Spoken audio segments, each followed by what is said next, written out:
My dears, how nice it is to be the focus of your attention once again. You are never out of our focus. It's good Sometimes you're not letting it in. That's right. But when I do, I notice my complexion improves. Is everyone on this planet on the leading edge of thought? Yes.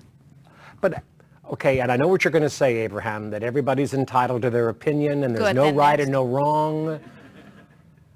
But when you say leading edge of thought, and you say we're all geniuses, you know, I wonder, the situation in the Middle East, the extremists, they're on the leading edge of thought too then. Yes, because what they are experiencing has never been experienced into all of the universe. In other words, the combination of thoughts that exists, it is a unique desire that is being born within everyone every time. And that desire, no matter how it is seen by others who desire, that individual desire is always answered by all that is. And as a result of that opportunity for more energy to move forward, we all take a step further into the leading edge because of it, no matter what anybody else thinks about it, you see. Well, because the fanatic that gives his life to destroy a building in which he has these enemies, it seems so insane to me. And I had a hard time connecting that with the idea that all that is would look on this as some kind of motion forward. Well, here's the thing. When you talk about these extreme situations, we know it's harder to get your thoughts around them and put them in the context of well-being. But here's the easiest way to do that.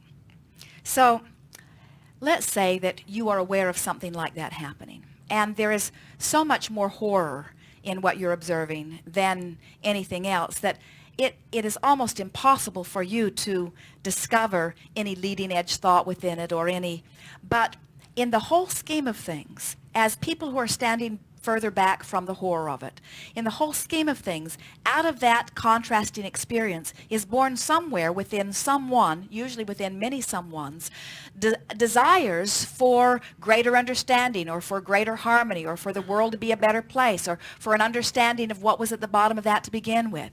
And as those desires are launched, when those like you or those like Esther or those like so many of you then turn from the horror of the contrast and look to the purity of the new idea and find a way to find resonance with that new idea, then the energy that you summon is taking you all into this newer, brighter, better feeling place than you could have ever found if it were not for that contrasting experience. Now that's quantum leaping that we were telling you that we're not really encouraging. But what happens to physical beings who are not understanding about energy is that they are flowing their energy all over the place. They're seeing these big things that they do not want. They gather together with many others to push very hard against those things that they do not want. And in doing so, large numbers of people open huge vortexes as they align with these things that they do not want. So the contrast is big so that the experience is big and it's dramatic. Now your work is the same as you are a deliberate creator. Your work is to look at the desire that is born instead of spending time evaluating the appropriateness or the inappropriateness of the stuff that gave birth to the desire. That's why there will be millions on your planet in any given moment who are chewing on the discord and grumbling about it. And one or two visionaries who are standing off usually at a distance, who catch a glimpse of the rocket that's born out of all of that, and they turn their attention to that, open their vortex to that, and the expansion happens on that happy trail, you see.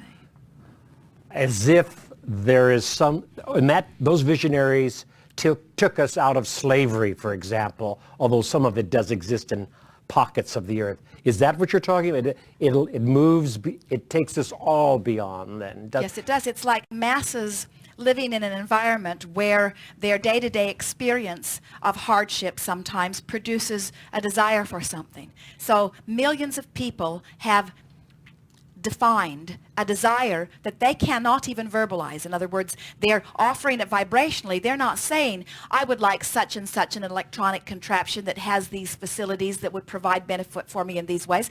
They're just in their miserable experience giving birth to desires without even knowing they're doing it. And these desires are being collected and managed by the law of attraction, and then someone who wants to make the world a better place, who has been studying engineering and mathematics, and someone out there tuned in, tapped in, turned on, gets an impulse. Has no idea where the impulse came from, doesn't realize that it's that millions are summoning through him and that he just happens to be a vibrational match to what they're summoning, and then an idea is born within him. And he says, oh boy, I can feel by the power of this idea that it is something that is beneficial. And so then you might say, if you were sorting this out all after the fact, well, who gets the credit for this? The millions who suffered and gave birth to the idea?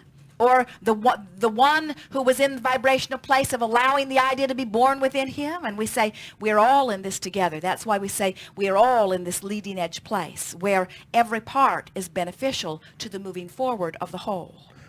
Talking about so many people living so much contrast and giving birth to so many desires that somebody may get hold of, opening vortexes so that non-physical energy can flow for the expansion of your time-space reality. And we want to say to you that whether you are consciously aware of your part in all of this or not, you are still adding enormously to the motion forward of the universe. But what this workshop is about, this workshop is not about that. That is a given. This workshop is not about law of attraction. Law of attraction is. It's not about giving birth to desire. You can't stop that. It's not about you fulfilling your reason for being here. You can't stop that. It's about you consciously, finally, deliberately getting in on the act of getting to ride the rocket from this vantage point. As you bang around in your physical experience and you have all kinds of experiences and you give birth to all kinds of desire, and non-physical energy answers the desire, and so the whole world moves forward. All that is moves forward as a result of your exposure to this experience.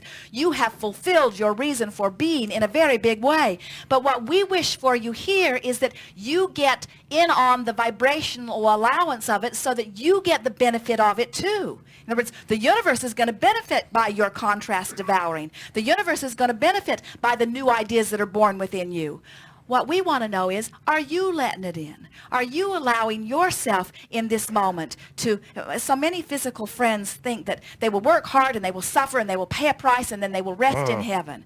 And Esther, as she's been hanging out with us, wants to say to them, don't count on that. Because people only want to rest when they're in this place of tiredness. When you are feeling the energy flowing through you, there is not a feeling of ever wanting that to stop, you see, and it never does stop. And so what we're wanting to help you to do is, as you are here in your physical body, begin to enjoy the deliciousness of life in the way you assist so many of us to enjoy the deliciousness of life. Yes. Well, I finally have internalized that, and I thank you for waking me up to that. And finally, Abraham, would you give us a few minutes of audio ecstasy as you did in Hawaii a couple of years ago? We will speak to you as if we are standing in the middle of your body, from your perspective, acknowledging physical life experience in the way that most allows the pure non-physical energy to flow through. And we will offer that for you here today. Thank you very much, my dears. Yes.